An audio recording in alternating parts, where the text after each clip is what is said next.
Dites-moi, ami, quand Saruman le sage a-t-il abandonné la raison pour la folie? Premièrement, je voulais vous remercier du fond du cœur, car la semaine dernière, vous avez beaucoup aimé mon épisode traitant de Saruman.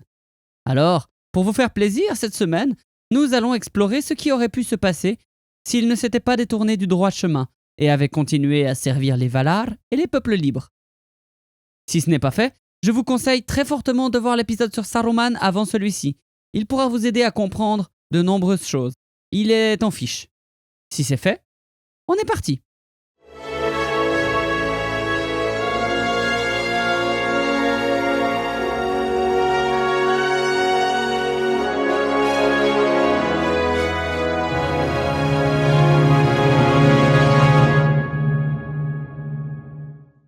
Pour commencer correctement, il s'agira en premier de bien identifier la raison première qui poussa Saruman à trahir les peuples libres. Ainsi, il faut remonter très loin, à un âge où même le soleil ou la lune n'existaient pas. Saruman, que l'on appelait alors Kurumo, fut volontaire pour aider les peuples libres des terres du milieu contre Sauron.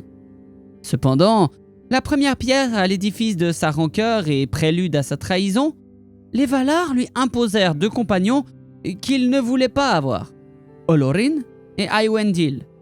Jamais il ne les porta dans son cœur, et là furent plantées selon moi les graines de la ruine. Pierre supplémentaire à l'édifice de sa traîtrise, quand les Istari arrivèrent à Mithland, c'est à Gandalf que Círdan fit don de son anneau, et non à Saruman, ce qui ajouta encore à sa jalousie et à sa rancœur à l'égard du magicien gris. Plus tard, ce qui le poussa à vouloir garder l'anneau pour lui et défier Sauron est sans doute caché dans les nombreuses lectures et les recherches qu'il fit pour découvrir plus de choses concernant les anneaux de pouvoir. Car si exquise soit-elle, la connaissance peut s'avérer dangereuse. Ainsi donc, c'est ceci qu'il va falloir altérer selon moi.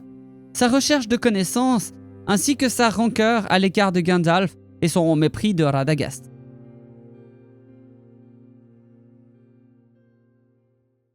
Les Valar désignèrent Saruman, Gandalf et Radagast pour aller aider en Terre du Milieu. Mais il leur fut précisé qu'aucun n'était supérieur à l'autre, que leur place devrait être trouvée parmi les mortels et les Eldar restés en Terre du Milieu.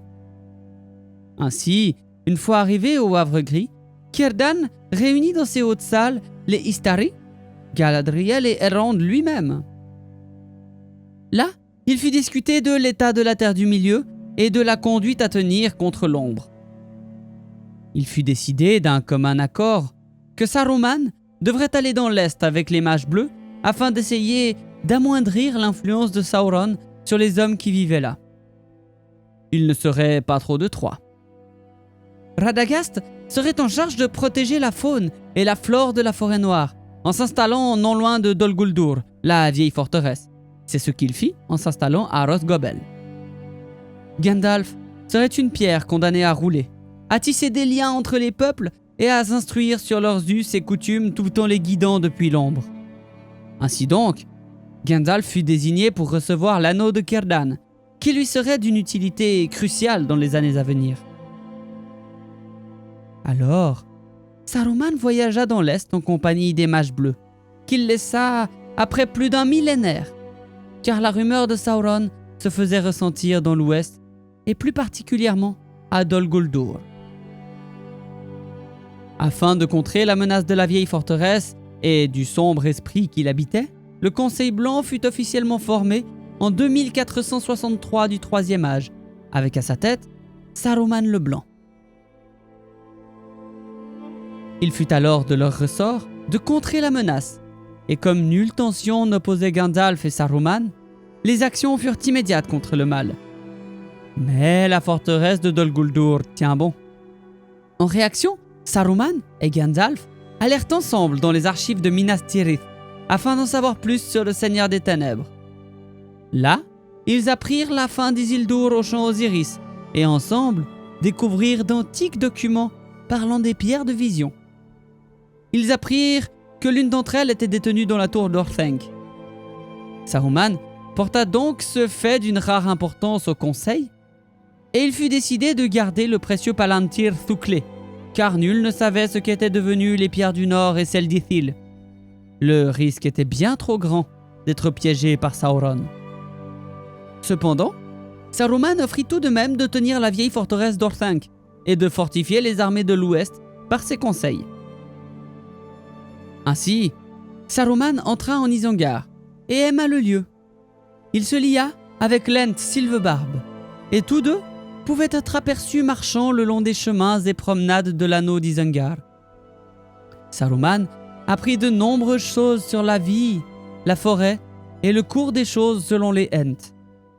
En retour, il enseigna à Sylvebarbe d'antiques savoirs sur les orques et sur le Seigneur des Ténèbres, ainsi que de nombreuses autres choses, bien au-delà de notre compréhension. Si bien que le savoir du vieil Ent aida jusqu'au Conseil Blanc, et il fut même envisagé un moment de nommer Sylvebarbe dans le Conseil.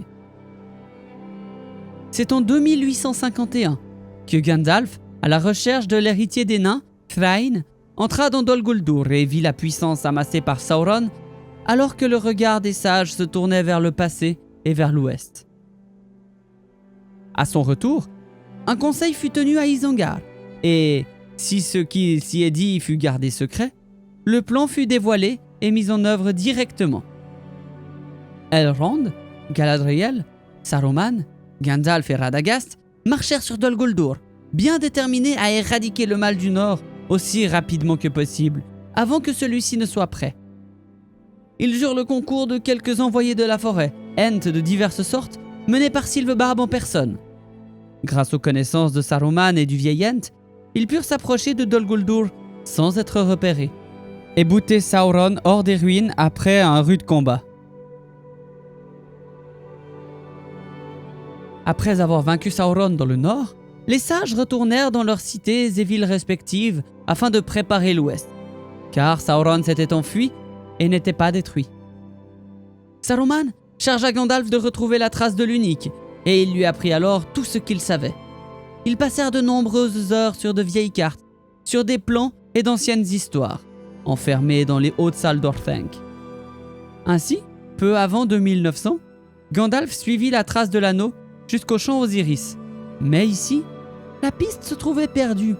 Personne ne semblait avoir entendu parler de l'anneau. Mais un étrange mal régnait dans la région. Une ombre se glissait la nuit par les fenêtres et faisait le mal autour d'elle. Malgré ses pouvoirs et sa connaissance des choses anciennes, Gandalf ne parvint pas à surprendre la créature, ni même à l'entrevoir, si bien qu'il laissa la région sous la garde des elfes de la forêt afin d'aller faire son rapport à Isengard. Après ceci, le magicien gris remonta au nord, avec pour idée de se reposer dans la comté quelque temps. Mais à Bree, il rencontra Thorin, héritier de Thrain. Ensemble, ils discutèrent de la montagne solitaire, de la grandeur des nains et de la nécessité de reprendre l'antique ville des griffes de Smaug. Alors débuta la quête d'Erebor en 2940 du Troisième Âge, tel que le raconte le Hobbit, à l'exception près que Gandalf quitta moins souvent la compagnie de Thorin. Lors du passage dans la forêt noire, les nains ne furent ni capturés par les araignées ni par les elfes. Ils furent même invités par le roi Thranduil, toutefois méfiant à l'égard de Thorin et des nains. Gandalf resta ensuite quelque temps auprès du roi des elfes pour entendre les nouvelles de l'étrange créature qui n'avait plus été ressentie ni même aperçue depuis plusieurs années. Le reste de la quête d'Erebor se déroula de pareille manière jusqu'au moment fatidique de la mort de Smaug tué par Bard l'archer. Peu après, se déroule normalement la bataille des 5 armées. Mais avec l'absence de Sauron dans le nord et la garde des elfes dans la forêt, nul warg, nul orc n'atteignit jamais la montagne et Thorin put y régner sans aucun heurt, avec Fili et Kili à ses côtés. Dain demeura seigneur des monts de fer et la ville de Dale fut rebâtie plus belle que jamais. Le nord était plus florissant qu'il ne l'avait jamais été et l'on dit même que le commerce fut ouvert entre la forêt et la montagne. Toutefois, devant toute cette apparente paix, le mal demeurait dans le sud et dans l'est.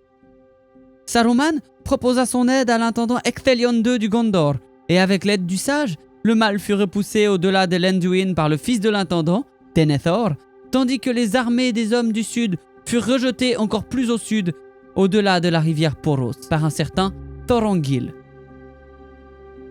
Autour de l'an 3000, Saruman était toujours vêtu de blanc et plus occupé que jamais. Il compulsait les vieilles archives de Foncombe en compagnie d'Elrond. Il cherchait des informations concernant Eregion, les anneaux de pouvoir et Celebrimbor, afin de retrouver le secret de leur fabrication, non pour en faire de nouveaux, mais pour comprendre en profondeur le pouvoir qui animait les trois que portaient Elrond, Gandalf et Galadriel. Il découvrit à cette occasion que si l'unique était détruit et que Sauron s'en allait, le pouvoir des trois s'en irait aussi, bien que la raison échappe à sa compréhension et à celle des autres sages. Alors l'anneau fut découvert par Gandalf qui était resté aux aguets. Il était juste sous son nez en comté, détenu par Bilbo. Quand ce dernier en fit don à Frodo, les sages furent plus attentifs que jamais et, en 3018, l'anneau prit la fuite vers Foncombe en la possession de Frodo, accompagné de 3 hobbits et de Gandalf. Ils rencontrèrent Aragorn à Bree, et l'attaque sur le Mont Venteux fut un échec, car Gandalf était présent. Ainsi, l'arrivée à Foncombe se fit aux alentours du 15 octobre. Puis, l'anneau prit enfin le chemin du sud. Mais Gandalf ne fit pas tant d'efforts pour éviter Isengard. Au contraire, il mena l'anneau droit à la tour de Saruman, car ce dernier était digne de confiance et tenu pour sage parmi les sages. Arrivés à l'étonnante forteresse, les forces du bien purent se rassembler et préparer un plan audacieux, consistant à envahir le Mordor par le nord, tandis que l'anneau monterait le haut escalier surplombant Minas Morgul. Après une réunion, il fut décidé que l'anneau s'en irait vers le Mordor, toujours possédé par Frodo et Sam, mais que Gandalf serait leur guide dans les sombres montagnes et que nul autre que Legolas devrait les accompagner jusqu'à Cirith Ungol, afin de tenir en échec la terreur sans nom qui dominait cet endroit. Pour la nuit à venir, Galadriel fit don à Frodo de la lumière d'Earendil. Puis, le plan fut mis en œuvre. Saruman rallia les armées de Rohan, menées par Théoden, Théodred et Éomer, et celles de Gondor, menées par Faramir, Boromir et même Denethor. Gimli fut envoyé à son père, afin de demander l'aide des nains pour cette guerre. Le plan fonctionna mieux que prévu, car Gimli arriva à la montagne solitaire, alors que Thorin recevait les émissaires des elfes de la forêt. Il fut décidé que les nains iraient au combat mené par Glóin et Dwalin, alors que la garde de Thranduil fut mandée pour mener quelques archers au secours du prince Legolas. Ce fut alors, avec près de 2000 combattants supplémentaires, que Gimli revint à Minas Tirith au début de l'année 3019. Ainsi, plus de 10 000 cavaliers du Rohan, 3 000 hommes de Gondor, 7 000 hommes des fiefs, 2 000 combattants du Nord et quelques troupes éparses supplémentaires marchèrent vers la Porte Noire, tandis que Frodo, Sam, Legolas et Gandalf partirent en secret vers Minas Morgul. Sauron mordit à l'hameçon, car tant de grands noms étaient rassemblés, parmi lesquels Saruman, Aragorn, Théoden ou même Denethor. Sa mâchoire se resserra d'acier, car sa force n'avait pas été amoindrie. La bataille fut terrible, et Saruman lui-même faiblit. Le jour fit place à la nuit, puis à l'aurore. Une aurore rouge du sang de Théodred, de Boromir et de la plupart de la garde rapprochée de Thranduil. Dwalin n'était plus, et Gimli hurlait, tuait et ne voyait plus au travers de ses larmes, car il avait soutenu son père qui s'était effondré au combat. Il avait capté son dernier regard avant que celui-ci s'en aille retrouver le Créateur. Après une bataille qui dura si longtemps que nulle chanson ne serait assez longue pour la décrire, la terrible présence de l'œil disparut dans un terrible bruit. Le porteur avait réussi. Par la suite, Aragorn fut couronné roi de Gondor, et ce fut Denethor qui lui présenta la couronne et Saruman qui la posa sur sa tête. Après le couronnement, tous rentrèrent dans leurs royaumes respectifs, et les hobbits durent traiter avec un certain Lotho Saké de Bezas, qui avait commencé à prendre les rênes de la comté dès le départ des hobbits. Ainsi aurait pu être une version de l'histoire, très imparfaite et peu probable, je vous l'accorde. Mais j'espère que ma digression autour du personnage de Saruman vous aura plu. Vous connaissez les liens pour me soutenir si le cœur vous en dit. Je vous remercie d'être toujours là à me soutenir et je vous dis à très bientôt en Terre du Milieu. Ciao!